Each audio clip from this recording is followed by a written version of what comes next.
FIR घेत नाही, तुम्ही सुद्धा आणि कालचं वातावरण अजून निवळलेलं नाही आणि महाराष्ट्राच्या राजकारणात पुन्हा एकदा खळबळ उडाली आहे. अजित पवार यांच्या अपघाती मृत्यूची बातमी समोर आली.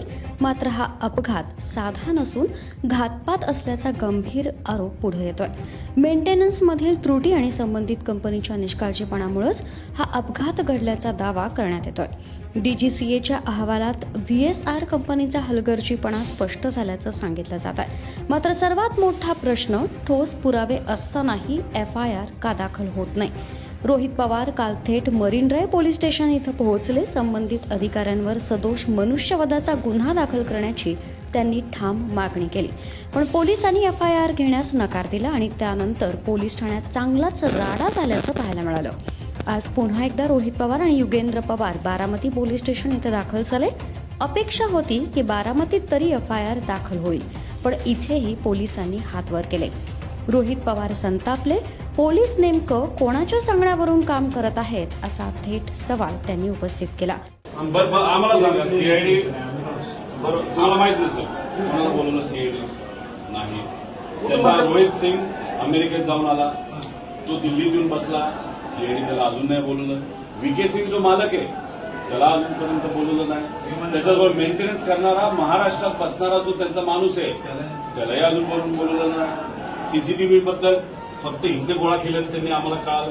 त्यानंतर तिथं जो जे दोन येणार होते कॅप्टन पायलट ते अचानक कॅन्सल झाले. का झाले त्यांना अजूनपर्यंत बोलवलं नाही, त्यांना नोटीस नाही. आणि डीजीसीच्या कोणत्या अधिकाऱ्यांनी मंजुरी दिली याला? आणि हे आमच्या लेवलला आम्हाला कळलेलं माहिती. आता पब्लिकला तर काहीच माहित नाही. आमच्या लोकांना माहित नाही. आम्ही घरचे असू, हे 8-8 तास बसतात. अधिकारी गव्हर्नमेंट प्रेझेंटेशन दिल्लीत दाखवले, मुंबईत दाखवले, ते मोगम नाही साहेब. आणि ठीक आहे, मी प्रेझेंटेशन केलं, चुका केल्या, मला काउंटर कोणी केलं. बारामतीमध्ये पोलीस तर आम्हाला साहेब आमचा एफआयआर सीआयडीला द्या ना. तुमच्यावर काय करस्पॉन्डंट झाला का साहेब सीआयडीचा? मी देशाच्या साहेबांच्या ऑफिसला पाठवले, डीजीसीला पाठवले. आम्ही एव्हिएशन मंत्री तिथं नसावेत असं म्हणत असलो तरी त्यांच्या मंत्रालयाला मी पाठवलेलं आहे.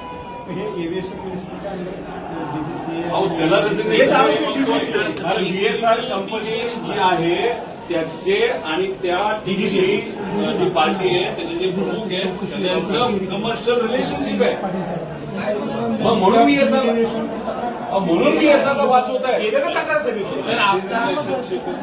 व्हीएसआरला म्हणून वाचवत आहे. आणि मग आमचं म्हणलं तुम्ही त्याच्या व्हीएसआरच्या विरोधात एफआयआर घेत नाही, तुम्ही सुद्धा वाचवा. आणि चालू तपास जे सांगताय तुम्ही साहेब त्याच्यामध्ये अँगल कोणता आहे? अपघात आणि टेक्निकल.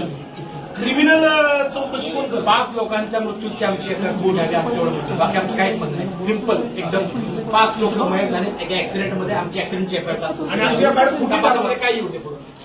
मेंटेनन्समधील त्रुटी, कंपनीची निष्काळजीपणा, डीजीसीएचा अहवाल आणि तरीही गुन्हा दाखल न होणं, यामुळं हा सुनियोजित कट तर नव्हता ना अशी कुजबूज राजकीय वर्तुळात सुरू झाली आहे.